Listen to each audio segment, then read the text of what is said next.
Apabila latihan bertemu keperluan industri, hasilnya jelas.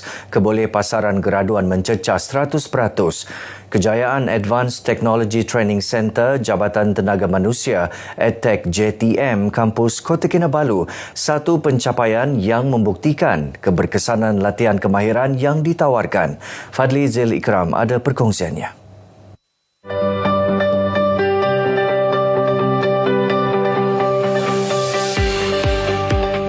Daripada sifar kemahiran kepada tenaga profesional yang kini menjadi tulang belakang industri, kejayaan graduan EdTech JTM yang sebelum ini dikenali Institut Latihan Perindustrian ILP membuktikan peranannya dalam membangunkan modal insan negeri yang memenuhi keperluan sebenar industri.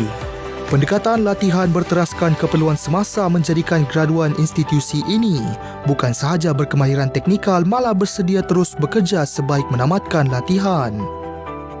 Pendekatan latihan yang diterapkan di sini adalah menerusi kaedah pembelajaran yang berkonsepkan TVET, yang mana 70% latihan adalah amali atau hands-on, manakala 30% adalah secara teori. Silibus yang digunakan adalah berdasarkan Standard Kemahiran Kebangsaan atau NOS.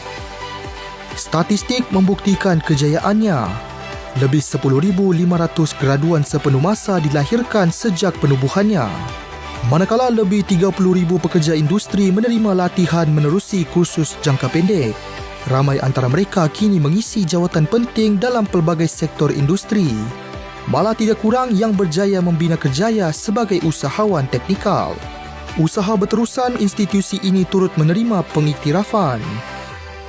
Tahun 2024, EdTech JTM KK telah mendapat anugerah institusi TVET terbaik negeri Sabah dalam Malaysian Education TVET Award, iaitu anugerah berprestij yang dianjurkan oleh Meta Malaysia.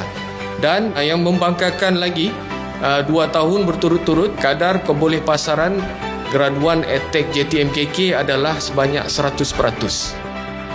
Bekas pelatih menyifatkan bimbingan tenaga pengajar, kemudahan latihan serta pendedahan teknologi semasa faktor utama yang membantu mereka menyesuaikan diri dengan pantas dalam industri sebenar. Ketika saya belajar di sini, pensyarah banyak membantu dan memberikan ilmu yang terkini dan sentiasa update dalam keperluan industri semasa. Selain itu, fasilitas dan peralatan yang disediakan di sini sangat baik dan sesuai dengan keperluan industri semasa. Apa yang saya lihat, pensyarah memberi input apa yang ada di industri sebenar dan terkini, dan dari segi fasiliti, software dan juga komputer semasa sesi pembelajaran seperti AutoCAD adalah yang paling terkini mengikut perkembangan teknologi. Pengalaman yang kena bagi ni dalam bidang elektrik yang saya ambil ni sangatlah bermakna bagi saya dan mengubah kemahiran daripada saya tidak tahu sampai saya tahulah, begitu. Untuk fasiliti semua ni memang lengkap lah. Untuk saya sedia untuk OJT semua dari yang tanggung, dorang yang kasih. Jadi kami tinggal buat je lah.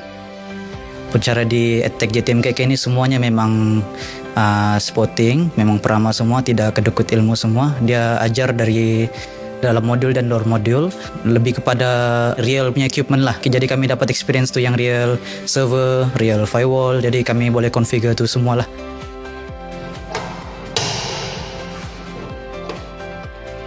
Inilah ruang yang menjadi saksi perubahan ratusan anak muda Sabah dari asas kemahiran sehinggalah ke teknologi industri. EdTech JTM Kampus Kota Kinabalu membentuk generasi tenaga mahir yang kini mengisi keperluan pasaran sebenar. Fadli Zil Ikram, RTM.